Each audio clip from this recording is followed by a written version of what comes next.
अस्सलाम वालेकुम गाइस। हम सब लोग जानते हैं कि एक बाइक के लिए उसका रनिंग पीरियड टाइम कितना इम्पोर्टेंट होता है। जब भी कोई नई बाइक परचेज़ की जाती है या एक बाइक का इंजन दोबारा से नया बनाया जाता है, तो उस इंजन के लिए सबसे जो इम्पोर्टेंट चीज़ होती है वो होती है उसका रनिंग पीरियड टाइम। बहुत से लोग यहाँ पर गलती करते हैं कि नई बाइक लेने के बाद उसकी रनिंग सही तरीके से कंप्लीट नहीं करते हैं, जिसकी वजह से वो जो बाइक होती है वो सही तरीके से परफॉर्मेंस नहीं दे पाती। फिर वो जो इंसान होता है जिसकी बाइक होती है वो कहता है कि इस कंपनी की बाइक अच्छी होती ही नहीं है या ऐसे जबकि ऐसे, क्योंकि उसने रनिंग कंप्लीट नहीं की होती। तो बाइक के लिए रनिंग कंप्लीट करना बहुत ज़रूरी होता है। आज की इस वीडियो में मैं आप दोस्तों को बताऊंगा कि रनिंग कैसे की जाती है, क्यों की जाती है, क्या रीज़न होती है और कितने किलोमीटर तक हमें करनी चाहिए। जितनी भी इसमें जो भी पॉइंट्स होंगे वो सारे मैं आज क्लियर करूँगा। लेकिन उससे पहले दो क्वेश्चंस मुझसे बहुत से लोग पूछते हैं कि सर हमने नई बाइक परचेज़ की है, उसमें ये दो प्रॉब्लम्स आ रही हैं। बहुत से लोगों के कमेंट्स आए और ये बात वाकई कुछ कॉमर्स पॉइंट्स थे जिसकी वजह से मैं ये दो बात आपको वीडियो के शुरू में बताऊंगा। बाकी सारे रनिंग से रिलेटेड जो भी हमारा टॉपिक है वो मैं ये दो क्वेश्चंस को क्लियर करने के बाद सारा डिस्कस करूँगा। तो ये क्वेश्चंस आप दोस्तों ने लाजमी सुनने हैं। सबसे पहला कमेंट जो मुझे आता है वो ये आता है कि सर हमने नई बाइक परचेज़ की है, अभी थोड़ी सी ही चली है तो वो काफ़ी हीट अप हो रही है। कोई भी बाइक हो, ठीक है। नंबर 1 तो ये क्वेश्चन पूछा था कि वो हीट अप बहुत हो रही है नई बाइक है। और नंबर 2, सर हमारी बाइक माइलेज नहीं दे रही, पेट्रोल बहुत ज़्यादा कंज्यूम कर रही है।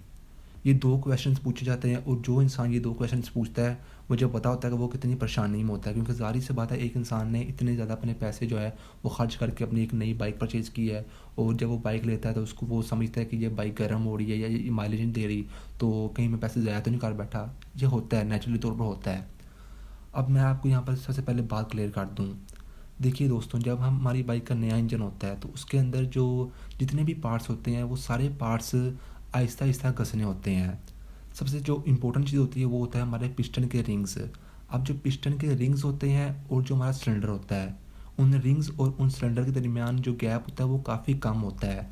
जैसे जैसे हमारा इंजन चलता है वैसे वैसे वो रवां होते हैं, वो जो रिंग्स होते हैं वो घसते हैं, अपनी जगह बनाते हैं, ठीक है। वो थोड़ा सा टाइम लेते हैं। अब जब वो थोड़ा टाइट चलते हैं, फंस के चलते हैं, क्यों फंस के चलते हैं? क्योंकि जो रिंग्स होते हैं और जो सिलेंडर होता है उसके दरमियान गैप कम होता है। ऐसे ही और भी काफ़ी ज़्यादा चीज़ें होती हैं अंदर जिनकी वजह से वो उन्होंने घसना होता है, रवां होना होता है पार्ट्स ने, ठीक है। अब जो पिस्टन है वो काफ़ी टाइट चलता है जिसकी वजह से बाइक थोड़ी थोड़ी जाम चलती है, ठीक है। इतनी ज़्यादा नहीं, नई बाइक थोड़ी थोड़ी आपको समझ होता है जैसे जाम चल रहा हो इंजन, ठीक है।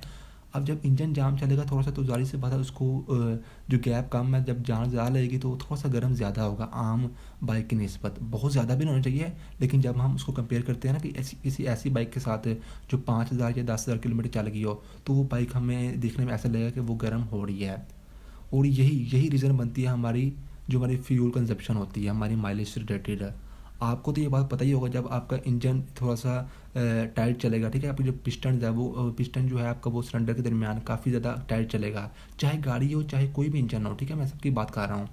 जब टाइट चलेगा तो फिर क्या होगा कि उसको जो उसकी जान है वो ज़्यादा लगेगी। थोड़ा सा फंस के थोड़ा टाइट चलेगा तो वो पेट्रोल भी ज़्यादा कंज्यूम करेगा। अब यहाँ पर बहुत से लोग क्या गलती करते हैं कि अभी बाइक को 100 किलोमीटर भी नहीं चलाते हैं, 100-200 किलोमीटर भी नहीं चलाते हैं। वो देखते हैं कि हमें जो माइलेज है वो तरीके से नहीं मिल रही, वो किसी भी आम इंसान के पास ले जाते हैं, किसी आम दुकान पर ले जाते हैं, जाके उसके कार्बोरेटर को खुलवा के उसके छेड़छाड़ करने लग जाते हैं, जो कि बहुत गलत बात है। तो ये थोड़े से पॉइंट्स है, इसी से रिलेटेड अब मैं आपको सारी वीडियो बताऊँगा कि आपने रनिंग कैसे करनी है। देखिए, रनिंग बेसिकली 3 पार्ट्स में मैं डिवाइड करूँगा, ठीक है, ताकि आप दोस्तों के लिए ईजी हो जाए समझना। पहले मैं बात करूँगा इनिशियल रनिंग के बारे में, जो कि शुरू की रनिंग होती है 100 किलोमीटर, ठीक है। आप 100 किलोमीटर, ठीक है, आप गए शोरूम, आपने बाइक निकलवाई, तो जो पहले 100 किलोमीटर है उसको मैंने यहाँ पर नाम दिया इनिशियल रनिंग, ठीक है। और उसके बाद 500 की हम बात करेंगे और फिर हम 1000 की बात करेंगे। अब जो सबसे पहले 100 किलोमीटर होते हैं ये तो बहुत ज़रूरी होते हैं ना। अब 500 किलोमीटर तक तो आपने, अब बहुत से लोग क्या करते हैं बाइक निकलवाते हैं, अपनी बाइक से काम करवाते हैं, जबकि पहले 500 किलोमीटर तक आपको आपकी बाइक के लिए काम करना चाहिए ताकि इन दी फ्यूचर वो आपको अच्छा रिस्पॉन्स दे सके।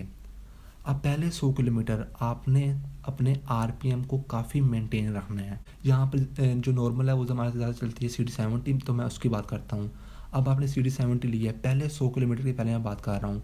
आप सिंगल आदमी बैठेंगे, ठीक है, और बाइक को आपने बिल्कुल स्मूथ चलाना है। जब वो गियर मांगे, ये 2 बातें आप याद रखनी है, जब वो गियर मांगे आपने गियर दे देना है